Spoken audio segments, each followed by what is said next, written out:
Jawabannya pagi, pagi, pagi. Kalau ibu bilang semangat pagi, jawabannya pagi, pagi. 3K, 3 kali. Oke, kita tes. Apakah semangatnya membara di pagi ini? Ya. Semangat pagi. Pagi, pagi, pagi. Iya, tapi gerakannya masih kurang kompak. Ulang lagi ya. Ini ya. Pagi, pagi, pagi. Semangat pagi. Pagi, pagi, pagi. Oke, mantap. Ya, karena menurut survei Nana, kalau kita berbicara sambil bergerak, itu akan menambah kecerdasan kita. Seperti juga ketika sholat. Kalau sholat kan kita berbicara langsung dengan jadi itu dibuktikan oleh survei ketika kita berbicara dibarengi dengan gerakan, maka secara refleks ya otak kita itu menambah kecerdasan. Ketua kelas yang memimpin doa pada pagi hari ini.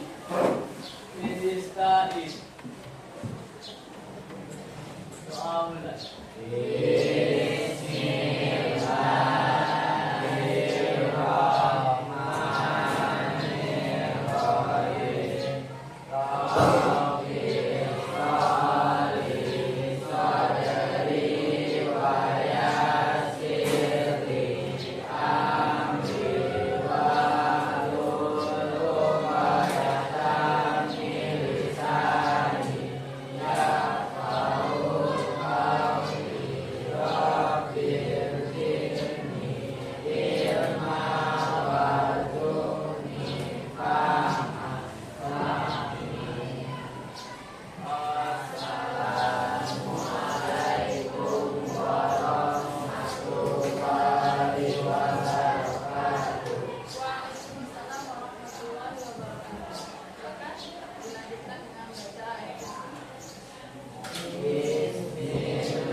ya, kebersihan yang ada di sekitar Anda. Kalau nampak sampah silakan ditulis dan keluarkan buku agamanya. Ya, bagaimana mengeluarkan buku agama? Segera dikeluarkan. Ibu akan melihat kehadiran Anda pada hari ini. Semuanya hadir? Ada yang tak hadir?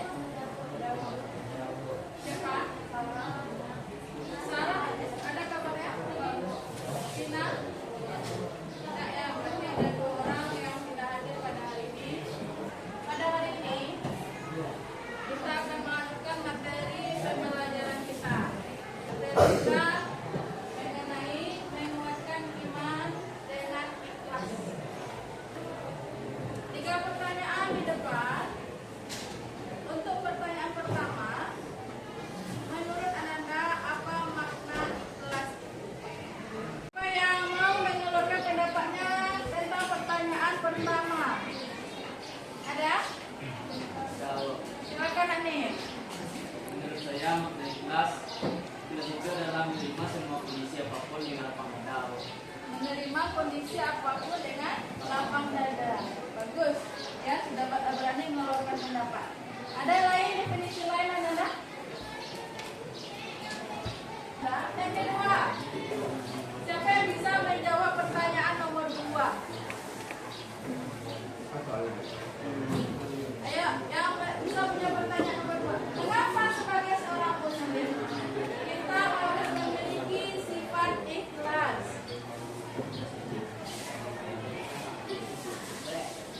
Coba, Fahri. Ya, kalau kita tidak memiliki sifat ikhlas, maka hidup ini akan terasa sempit. Bagus. Ya. Lanjut. Mengapa kita harus memiliki sifat ikhlas ini?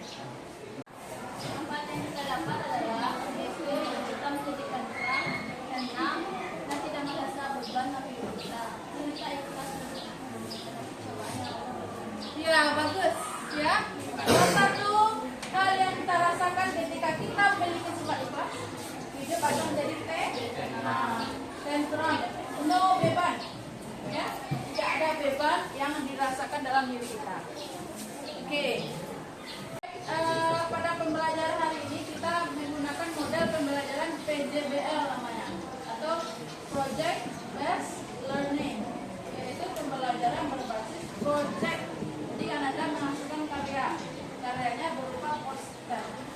Materi ini ada, kita lebih khusus yang ingin kita capai, Anda capai ada 4 dalam materi ini. Coba siapa yang bisa membacakan 4 tujuan yang akan kita capai dalam pembelajaran pagi ini? Silakan, Kalista. Tujuan pembelajaran. 1. Peserta didik dapat menjelaskan pada tulisan mereka, yaitu ikhlas. 2. Peserta didik dapat menjelaskan rasa malu, yaitu ikhlas. 3. Peserta didik dapat menganalisis sama iman, yaitu ikhlas. 4. Peserta didik dapat membuat dan mempresentasikan proyek tentang perkara sama iman, yaitu ikhlas. Ya, ada 4 ya. Terima kasih Kalista. Yang pertama, Anda semua harus duduk ya. Konsep mengenai ikhlas itu apa? Baik nanti secara bahasa ya, secara bahasa itu secara singkatnya dan juga secara istilah. Jadi Anda paham ketika ada orang bertanya apa sih ikhlas, Anda paham ya dengan mengeluarkan pendapatnya tentang ikhlas itu sendiri. Yang kedua, selain paham mengenai pengertian, Anda harus tahu apa dalil atau sumber hukum Islam dalam Al-Quran dan hadis mengenai perintah Allah supaya kita memiliki sifat ikhlas di dalam setiap aktivitas kita, ya, di dalam setiap perintah-perintah Allah. Ada dalilnya yang harus kita ketahui dan pahami. Yang ketiga, dalam ikhlas itu ada tingkatan nanti yang harus Anda pahami dan juga analisis, dan 3 tingkatan ikhlas. Dari tiga tingkatan itu ada yang terbaik, nanti kita pelajari. Dan yang terakhir, pada pertemuan kali ini kita akan membuat suatu proyek ya, suatu karya berupa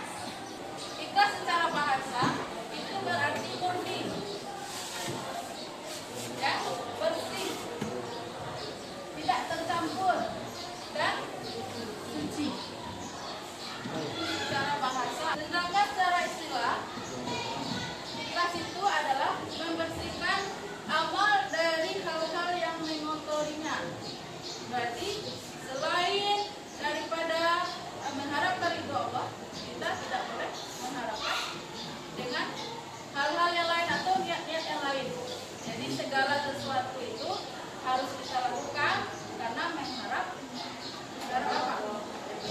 Ya, oke, kita masuk ke dalil ikhlas. Apa itu dalil, Nada? Dalil apa? Dalil itu sumber hukum Islam. Ada dua ya. Dalil apa? Akli dan betul ya, akli dan nakli. Kalau dalil itu berasal dari Al-Quran dan hadis, dinamakan dengan dalil nakli. Kalau akli berasal dari ya pendapat para ulama. Kalau hadis nakli ya. Coba dibacakan. Siapa yang mau membacakan ini? Ada ayatnya. Dalil mengenai sifat ikhlas. Ya, silakan Zara baca dalilnya mengenai sifat ikhlas.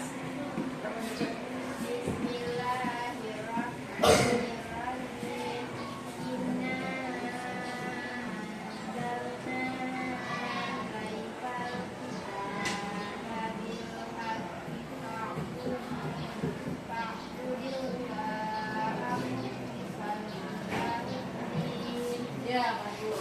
Tapi di sini tadi ya, harusnya perhatian nih. Ya, Pak Budil lah. Ini baru ulang lagi dari Pak Budil ya. Oke, terima kasih Zara. Artinya, sesungguhnya kami telah menurunkan kepadamu Muhammad Alkitab Al-Quran dengan benar, maka sembahlah Allah dengan menunjukkan ketaatan kepada Allah. oke. Ya. Apa maknanya itu? Coba Rin jelaskan lagi. Mengajarkan kita untuk memiliki sifat ikhlas. Mana bunyinya? Ini ya, memurnikan ketaatan ibadah kepadanya. Jadi setiap aktivitas kita barengi dengan sifat ikhlas. Nah, ini perintahnya. Kita lanjutkan pembagian ikhlas lagi. Ini Nanda, ikhlas ini ada 3 pembagiannya. Ya, ada 3.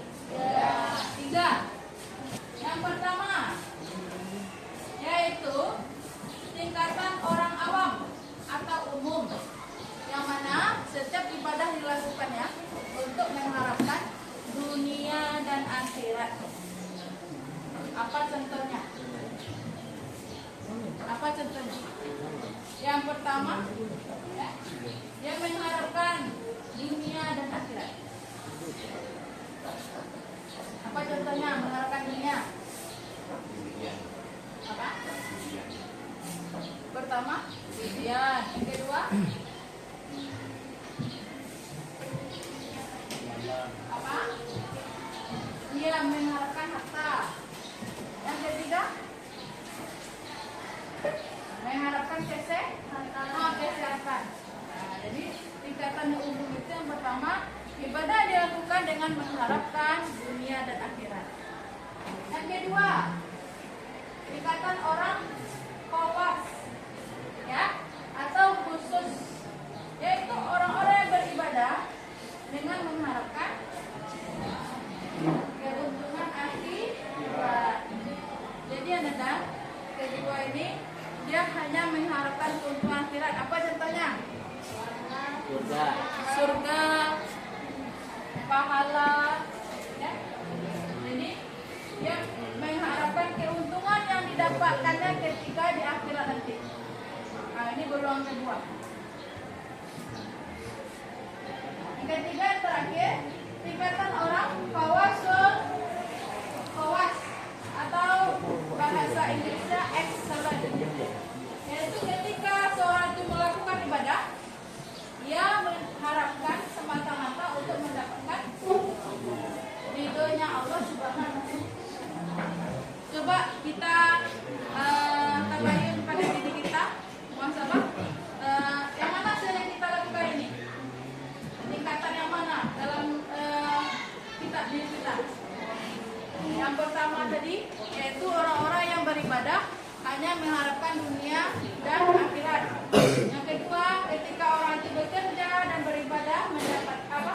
Mengharapkan keuntungan akhirat. Dan yang terakhir, ketika orang itu beribadah dia mencari ridhonya Allah. Kalau ridhonya Allah itu nanda apapun akan kita dapatkan. Surganya Allah kita dapat.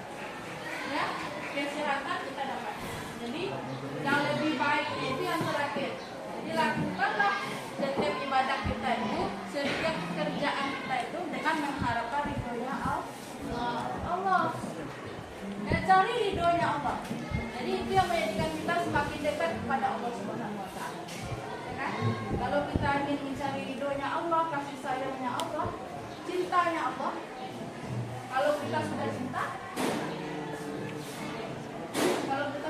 cinta gimana? Cinta kepada Allah gimana? Kalau sudah cinta kepada Allah gimana? Berarti kita akan melibatkan semuanya hanya untuk Allah. Itu tingkatan kelas.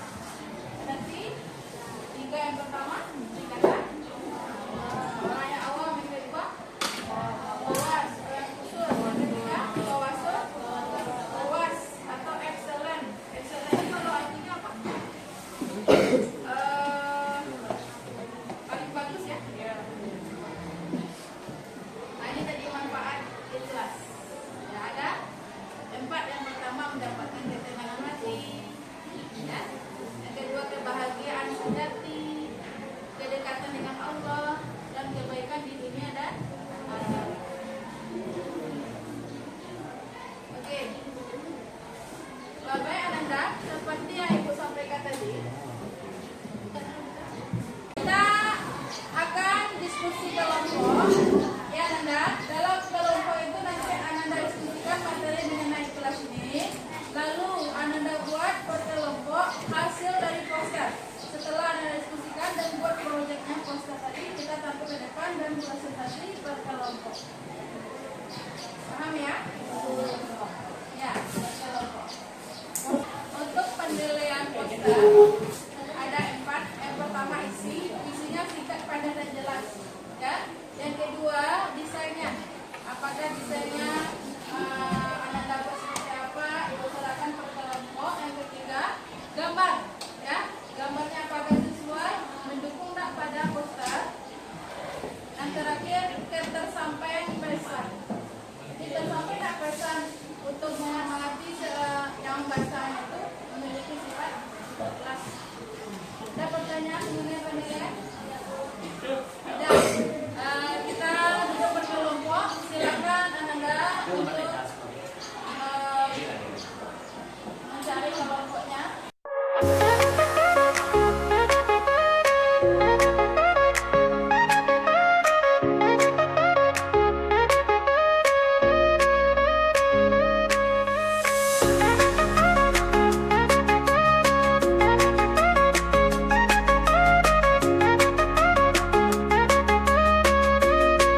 Dua, sembunyi-sembunyi ketika beramal. Tiga, meski ketika amalan tertolak.